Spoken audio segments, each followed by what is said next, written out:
গাঁজা খাওয়া তো দণ্ডনীয় অপরাধ, এটা খেলেও তো ক্ষতি। মানুষ এটা কেন খাচ্ছে? ক্ষতি জানেও তো খাচ্ছে না, এরকমই আর কি।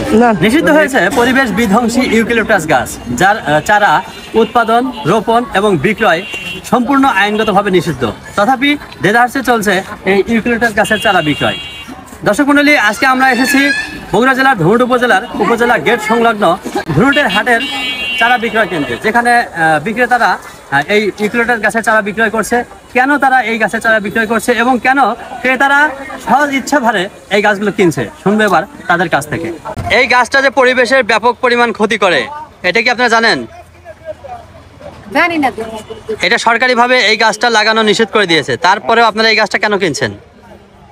আমরা মনে করেন জানি না সেজন্য কিনছি, তাহলে দোকানদার করে যায়। কেন আপনারা এই গাছের চারাগুলো কিনছেন এবং লাগাচ্ছেন? এই জনগণ নাগাইছে থেকে আমরাও নাগাছি। এই আর কি কমো, কি গান বাদ দিব, আমরা বাদ দেবো। এটা তো সরকারিভাবে নিষিদ্ধ করে দিয়েছে, তারপরে আমরাও নিষিদ্ধ ভাবে বাদ দিতে চলে যাবো। এই তোমার গাছ নেও তো। দ্রুত বর্ধনশীল গাছ এবং কোনো যত্ন ছাড়াই বেড়ে ওঠে, এজন্য আপনারা কিনছেন। কিন্তু এটা যে পরিবেশের ব্যাপক ক্ষতি করে, পরিবেশের ভারসাম্য নষ্ট করে, এই বিষয়টা জানার পরে তো সরকার এটা নিষিদ্ধ করে দিয়েছে। না, সেটা তো আমরা জানি না ভাই, আপনি বলার পরই জানতেছি। এটা বিক্রয় করা বা রোপণ করা তো আইনত দণ্ডনীয় অপরাধ, এটা সরকার থেকে ঘোষণা হয়ে গেছে। তারপরে আপনারা এই গাছগুলো কেন বিক্রি করতে আনছেন? আমরা আগে চারা দিয়ে সারছি, দেওয়ার পরে তার কি হবে? যেহেতু এটা ঘোষণা হয়ে গেছে যে এটা বিক্রি করা অপরাধ, তারপরে আপনারা জানার পরেও কেন বিক্রি করতেছেন? টাকা পয়সা খরচা করে যেহেতু আমরা চারা করছি, আমাদের চালানটা তো তোলা নাই। চাই কো আবার দেশে গাছে দিচ্ছি অল্প কয়েকটা। এগুলো যে বিক্রয় করা বা রোপণ করানো যে আইনত দণ্ডনীয় অপরাধ, এই বিষয়টা আপনারা জানেন না? না, আমরা খবর বুঝাই, আমি বলি খবর। আপনারা তো জানেন যে ইউক্যালিপটাস গাছ বিক্রয় করা, রোপণ করা বা উৎপাদন করা সবই আইনত দণ্ডনীয় অপরাধ। তারপরে এই গাছগুলো কিনতেছেন কেন?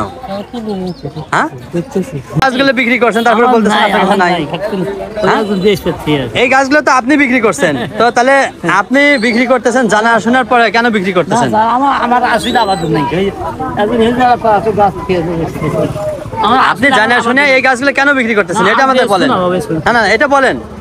আমরা এটা ঘোষণা দিয়ে দিছে, এটা ঘোষণা হয়েছে, তারপরে আপনারা জানার পরেও এই গাছগুলো কেন বিক্রি করতেছেন?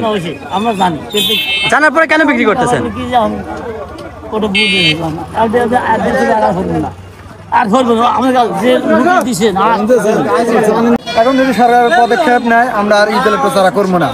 আর যা করছি, সরকার যদি আমাদের কিছু ক্ষতিপূরণ দেয়, আমরা ক্ষতিপূরণ নিয়ে চারাগুলো সব কটা ফেলে দেবো। আমার মনে হয় বাংলাদেশে এটা জোরালো ভূমিকা রাখা দরকার, পরিবেশ বন্ধক যারা কর্মকর্তা আছেন, এবং আমাদেরকেও সচেতন থাকা দরকার।